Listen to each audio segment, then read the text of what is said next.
Welcome to my channel. I hope today's story will be something you truly enjoy.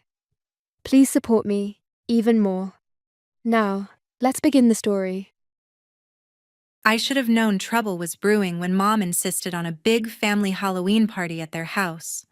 She only throws these mandatory gatherings when she's about to drop a bomb, and this one was going to explode everything. I'm Jocelyn Rivera, 32 freelance graphic designer. I hustled for years skipping trips and fun to build my career, and it finally paid off with a 4-bedroom condo in a great neighborhood. All mine. No help, no loans from family. Just me, my skills, and a lot of late nights. That place is my sanctuary, the one thing I swore no one would take from me. The party was in full swing at Mom and Dad's suburban Ohio home. Everyone was there, laughing, eating. Then right in the middle of it all, Mom stood up and motioned for us to gather around the outdoor table. Her face went serious. "Your sister's family needs better living conditions," she said, looking straight at me. "You need to share your 4-bedroom condo with them. You have all that extra space. You're single." Dad crossed his arms, voice flat and cold. "You don't have a choice. This is family." I felt the heat rise, but I stood up slowly, keeping my cool. "You're right," I said. "I do have something extra. A full security camera system." I pulled out my phone, opened the app, and held it up. "Want to see the secret footage it caught? If family demands and hidden betrayals get your blood boiling, hit that like button, subscribe for more raw Reddit-style stories, and drop your own family drama in the comments." I read every one. The table went dead silent the second I said it. Everyone stared at my phone like it was a loaded gun. I didn't rush. I knew what was on there, and I knew it would change everything. "Before I play this," I said, "you should know why I even have cameras in the first place. I'm freelance. My entire income depends on the equipment in that condo. A few months ago, things started going missing. Small stuff at first: chargers, external drives. I thought I was losing my mind. So I installed a full 4K system with multiple angles, not because I suspected anyone specific. Just to protect my work. Turns out that was the smartest decision I ever made." I hit play. The footage was crystal clear, time-stamped, undeniable. First clip: Lauren letting herself in with the spare key I'd given her years ago for emergencies. She looked around nervously, then headed straight to my office. Drawers opened, laptop lifted, slipped into her bag. Second clip: 2 weeks later, same thing, but this time she took my tablet and the drawing tablet I use for client work. Third clip: she grabbed my camera body and 2 lenses, the ones I saved for over a year to buy. Fourth clip, most recent: she cleared out my backup drives and even the licensed software dongles. Every time she posted the items online the same day. I had screenshots of the listings ready too, but I didn't need them yet. The videos spoke for themselves. Mom's hand flew to her mouth. She started shaking her head, tears already spilling. Dad's face drained of color, his jaw locked so tight I thought it might crack. Ryan stood up slowly, staring at Lauren like he didn't recognize her. The kids, Connor, Mia, and little Lily, shrank back in their chairs, eyes wide, sensing the shift in the air even if they didn't understand it. Lauren tried to laugh it off at first. That's edited or something. Come on, Jocelyn, why would I?" "Keep watching," I said quietly. The final clip showed her pocketing the last drive, looking straight at the camera for a split second, like she knew it was there but didn't care. Then she locked up and left. The silence stretched. Ryan finally spoke, voice low and shaking. "You broke into her place, multiple times, and sold her stuff." Lauren's defiance crumbled. She looked down at the table. I needed the money fast. Things got bad after Ryan and I separated. The kids needed stuff, rent was due. I panicked. I cut in, keeping my tone even. This wasn't one desperate moment. This was planned. 4 separate times. You knew exactly what you were taking. I swiped to the spreadsheet I'd prepared. Because, yeah, I'm that person. Total damage $12,000. Laptop alone was $3,000. Tablet $1,500. Camera gear $5,000. That's the body and lenses I use for paid shoots. Backup drives and software licenses another $3,500. That's not pocket change. That's tools I need to pay my mortgage. That's contracts I almost lost because files vanished. That's nights I stayed up recreating work from memory because backups were gone. Mom was sobbing now, reaching for Lauren's hand, but Lauren pulled away. Dad still hadn't said a word, just stared at the frozen frame on my phone. Ryan sat back down hard, running a hand through his hair. How long has this been going on? Months, I said. I noticed things missing in July. Installed the cameras in August. Caught the first break-in 2 weeks later. Lauren's voice cracked. I was going to pay you back. I swear. Once I got on my feet. With what? I asked. The money from selling my stuff. No one had an answer for that. I pocketed my phone. The party sounds, music, distant laughter from neighbors, felt miles away now. This isn't a family discussion anymore, I said. This is theft. Repeated theft. I'm giving you 24 hours, Lauren. Turn yourself in tomorrow or I file the report with all the footage attached. Your choice. I grabbed my jacket and walked away from the table, leaving them in the glow of the jack-o'-lanterns. The next day started with my phone blowing up before I even had coffee. Mom called first 6 times in a row. I finally picked up on the 7th. She was already crying, voice breaking. Jocelyn, please think about what you're doing. Lauren's terrified. The kids will grow up without their mom if this goes further. They're asking why Aunt Jocelyn is mad. How can you put them through that? I let her talk. She went on about family sticking together no matter what, how one mistake shouldn't destroy everything. She's your sister. Blood. You can't turn your back on blood. By afternoon, Dad took over. His calls were shorter, sharper. You're blowing this out of proportion, he said. Everyone's talking. Neighbors saw you storm off last night. The whole family's humiliated. You're making us look like criminals when this could have stayed private. Be reasonable, Jocelyn. Drop it. He kept pushing the reputation angle, how it would affect holidays, how relatives were already texting him questions. You're the one tearing us apart over replaceable stuff. Ryan's call came in the evening, unexpected. His voice was calm, but I could hear the edge. I filed for divorce this morning, he said flat out. Emergency custody papers too. I can't stay married to someone who does that, not after seeing it with my own eyes. The kids are with me now. Thanks for showing the truth even if it hurts. I didn't know what to say at first. I'm sorry it's come to this. Don't be, he replied. I needed to know. Haley texted around the same time, short, direct. Saw everything last night. You did the right thing standing up. Proud of you for holding that line. Don't let them guilt you out of it. I read it twice, felt a small weight lift. At least one person got it. The clock ticked to exactly 24 hours after I'd walked away from the table. My phone showed missed calls from Mom again, a few desperate texts from Lauren begging to talk. I ignored them all. I dialed the non-emergency police line instead. The officer on duty listened without interrupting as I explained the break-ins, the stolen work equipment, the online sales. I emailed the full video files, timestamps, serial numbers from the gear I'd recovered some of, and links to the listings Lauren had posted. They'll need a few days to verify everything, the officer said. Serial numbers, accounts, entry patterns. We'll issue a summons first. If she doesn't respond, it'll escalate to a warrant. Those few days dragged. Mom tried one more voicemail, softer this time, pleading for mercy, for the grandkids' sake. Dad sent a text calling me stubborn.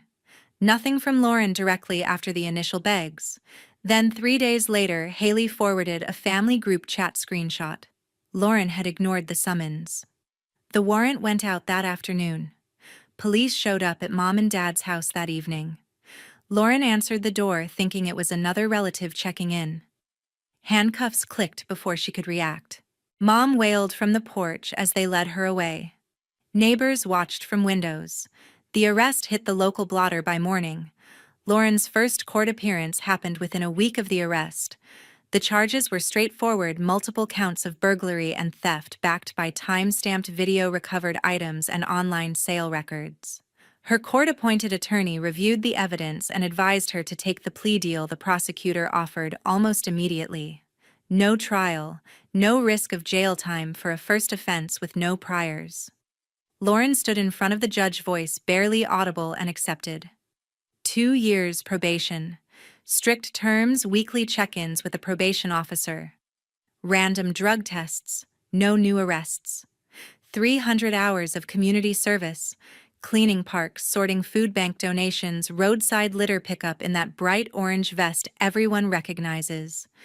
Miss one shift or show up late, and it resets the clock. On top of that, full restitution, $12,000 split into monthly payments of $300 deducted automatically from any paycheck she managed to earn. Court costs added another $1,500 plus monthly supervision fees of $50. One missed payment, one failed test, one complaint from the service site, and the deal collapses. Straight to trial on the original charges. Ryan moved even faster on the family side. With the criminal plea on record, his lawyer filed for emergency temporary custody the same week. The judge granted it without hesitation. Criminal behavior involving theft directly impacted the children's stability. Permanent hearing came 6 weeks later. Ryan presented the police report, the plea agreement, character references from his employer, proof of steady income, and a safe home. Lauren's side had little to counter, with probation conditions limiting her freedom. No stable job, yet the supervised visitation requirement already in place. The judge awarded Ryan primary physical and legal custody. Connor, Mia, and Lily moved in with him permanently, keeping their school's friends' routines. Lauren got supervised visits every other Saturday, 2 hours at a county visitation center with a social worker watching. She had to arrive sober on time and stay engaged. Any cancellation without doctor-proof excuse meant forfeiting the next one too. The kids adjusted better than I expected. Ryan kept things steady. Same bedtime stories, weekend soccer for Connor, dance class, for Mia, preschool for Lily. He sent me one update after the final custody order. They're asking questions, but they're okay. Thanks again for the evidence that made this clean. I replied with a simple thumbs-up emoji. That was it. Mom and Dad took the hardest financial hit right away. Bail was set at $15,000. They paid the bondsman $1,500 in cash to get Lauren out the day after arrest. Then came the attorney. They hired a private criminal defense lawyer instead of sticking with the public defender, hoping for a better outcome. Consultations, motions, court prep, bills climbed fast. By the time the plea was entered, they'd drained their retirement savings account. $40,000 gone in under 2 months. Bond fee, lawyer, retainer, filing costs. Even gas driving Lauren to appointments. Their emergency fund, built over 30 years, vanished. Social Security covered basics but extras. Property taxes, car maintenance, health deductibles started piling on credit cards. Dad mentioned cutting cable in a group text no one replied to. Mom stopped her weekly salon visits. They sold the second car, the one they kept for road trips that never happened anymore. Haley filled in the gaps through occasional messages. Parents cashed out Dad's old 401k early. Penalties killed them. Mom's talking about delaying her hip replacement. They're eating through the freezer stockpile now. I read them, felt the twist in my gut, but didn't engage. What was there to say? Lauren's probation officer assigned her service hours starting the next month. She showed up in the vest, picking trash along busy roads, cars slowing to stare. First payment toward restitution came due, $300 gone before rent. She rented a tiny studio in a rundown complex, secondhand furniture, no internet at first, to save money. Job hunting was rough with the fresh record. She landed part-time, retail, minimum wage, no benefits. Hours barely covered probation fees, and restitution leaving scraps for everything else. Ryan enrolled the kids in counseling through his insurance, short sessions to process the changes. Connor started speaking up more. Mia drew pictures of 2 houses Lily asked when Mommy would come home for good. Ryan handled it alone, no complaints. Extended family reactions trickled in. One uncle texted Dad about keeping things in the family. An aunt posted a vague Bible verse about forgiveness on Facebook. Mom shared it. No one messaged me directly anymore. The legal side wrapped cleanly, but the damage spread slower, deeper. Bills stacked. Schedules tightened. Relationships strained under the weight of consequences no one saw coming. Months passed before Mom reached out again. She texted one afternoon, simple and direct. "Can we meet for coffee? Just us. The usual place." I stared at the message longer than I should have. Part of me wanted to ignore it, but curiosity, or maybe the last thread of daughter duty, won. I replied, "Okay," and named a day. We met at the small cafe we'd gone to since I was in college, the one with the worn booths and strong brew. Mom was already there when I arrived, sitting in our old corner, hands wrapped around a mug like it was keeping her warm. She looked smaller somehow, hair grayer, eyes tired behind her glasses. We ordered black coffee for me, tea for her, and sat in silence until the drinks came. She stirred hers endlessly before speaking. "Your dad and I need to talk to you about something serious," she started, voice low. "The house. We're in trouble with the house." I waited. She took a breath. "It started years ago, after Lauren had Connor, her first. She and Ryan were struggling with the new baby bills piling up from maternity leave and daycare setup. We took out a home equity line to help them get stable. Just enough to cover the gap, we thought. 20,000. Paid off most of it over time." She paused, sipping her tea. "Then Lauren lost her job a couple years later. The company downsized. She was out of work 6 months. Rent, groceries, everything fell behind. We borrowed again another 15,000 to keep them afloat until she found something new." Her voice wavered. "The last time was worse. Lauren's spending got out of control. Clothes, outings, things for the kids that added up fast. Credit cards, maxed collections calling. We refinanced, pulled out 30 more to clear the debts and give her a fresh start. We told ourselves it was temporary, that she'd pay us back once things turned around." Mom looked down at her cup. Interest rates climbed. Payments got harder with Dad retired and my part-time hours cut. Then the legal stuff hit. What we spent getting Lauren through everything drained the last reserves. Bank sent notices. We're 3 months behind now. Foreclosure process started last week. If we don't catch up, 40,000 plus fees, we'll lose the house. The home we've had for 35 years. She finally met my eyes, pleading in them. "Jocelyn, we're asking. Could you help loan us enough to bring it current? We'll pay you back little by little. Interest if you want. This house is all we have left. Please." The words hung there. I felt the weight. Memories of holidays, birthdays growing up in those rooms. But underneath was the pattern, clear as day. I set my coffee down carefully. "Mom, you've been doing this for years, bailing Lauren out every time things got hard. First with the baby, then the job loss, then the spending. Each time thinking it would be the last, but it never was. You chose to keep enabling instead of letting her face consequences and learn." She started to interrupt, but I held up a hand. "I'm not saying it's easy. I know you love her. But this is the result. The house at risk because the money went to covering patterns that never changed, and now you want me to step in and continue it. Make me the next source." Tears welled in her eyes. "You're our daughter too. Family helps." "Family." I cut in gently but firm. "That's what you've always said. But it's been one way for Lauren forever. When I was starting out scraping for my condo down payment, did you offer the same no? You told me to figure it out, that I was capable, and I did. Alone." Mom wiped her eyes. "We were wrong about that. We see it now. But please don't punish us for past mistakes." "This isn't punishment," I said. "It's me breaking the cycle. I won't fund the next chapter of the same story. You and Dad made choices. Lauren made choices. Those have consequences. I'm not joining the chain."